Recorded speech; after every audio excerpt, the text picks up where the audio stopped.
Okay, let's talk about fonts on Haiku.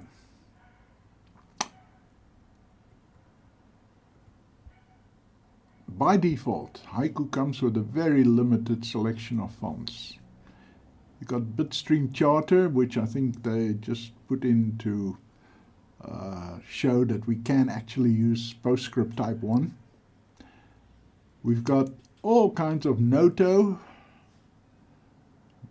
I don't know why they included Noto Thai. Do we have that many Haiku users in Thailand?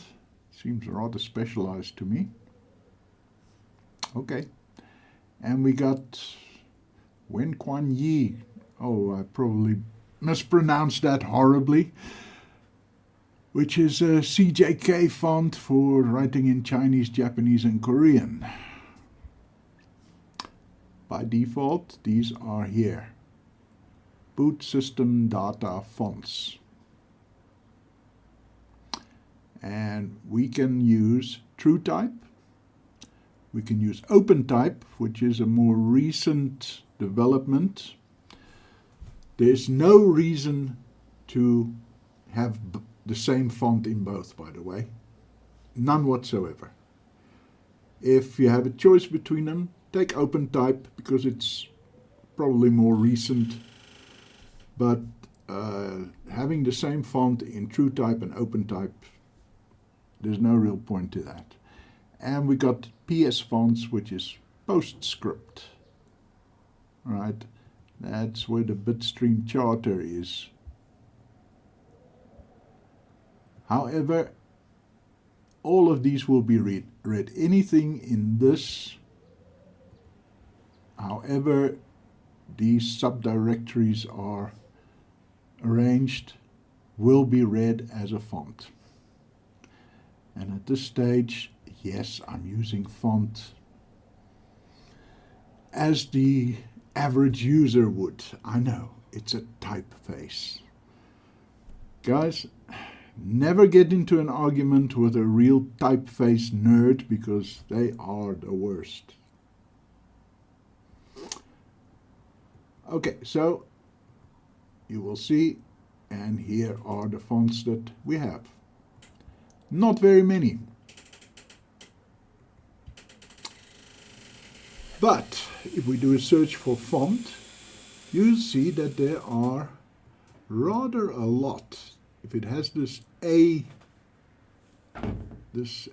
icon, well, that's a font.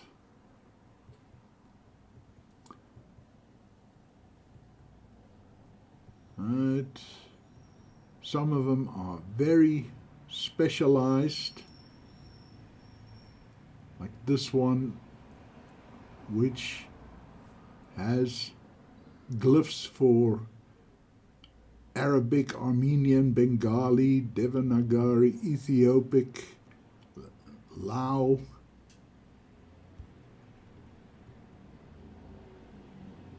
Others are more generic, more general use. Right, like any other package, you click on it and you install it. And that's all there is to it. Okay, I'm not actually going to do that because I don't want to sit around and waiting for 3.5 megabytes to download. But you install it like any other package, and then after you restart your application, it will know that the font is available. Here's a little tip. If you search for typeface,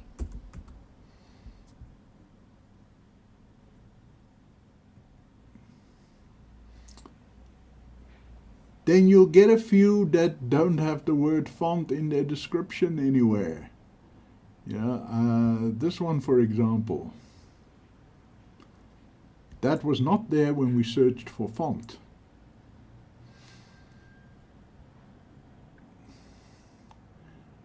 Okay, please resist the temptation to load up your system with every possible font.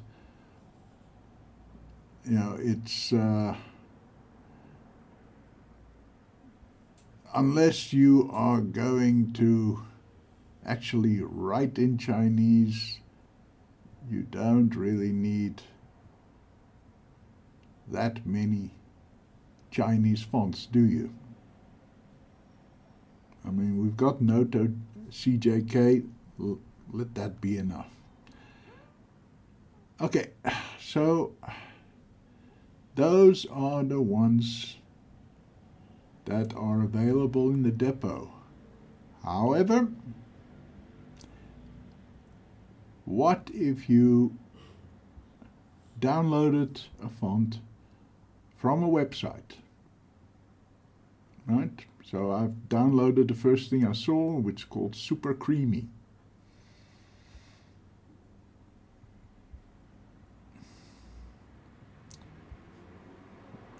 Okay, let's expand that, and here is the TTF. So now you go to here, boot home config non-packaged data fonts, and move it there. So now if we go to styled edit, there it is.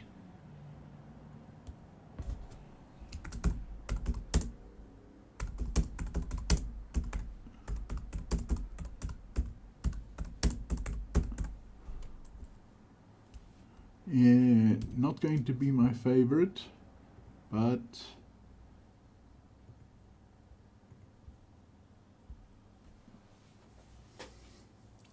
there you have it. Now, 2 minutes ago we didn't have this font, now we do. So you don't have to run a utility, you don't have to alert the system that new fonts have been installed. You just move the file here, and you don't have to replicate that OT fonts, PS fonts, TT fonts.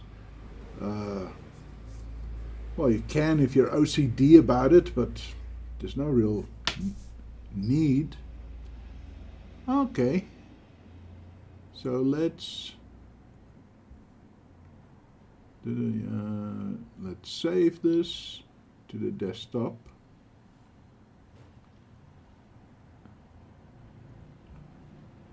Right, there it is. And now let's delete that font.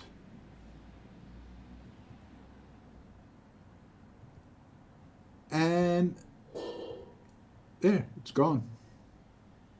Right. So you can see font handling on Haiku is really very, very easy. It's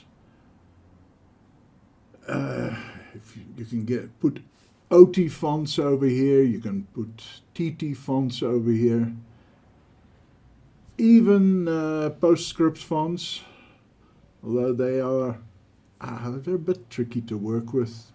You need it in 2 different formats, and there's some very old fonts that used a different format. For most of us, I'd say stay away from them. They're more trouble than they're worth. No, but the OpenType and TrueType fonts, well, just park them here and use them. Keep in mind that if your document has to be shared with other people, if they don't have those same fonts, then yeah, but that's the same on any computer, isn't it?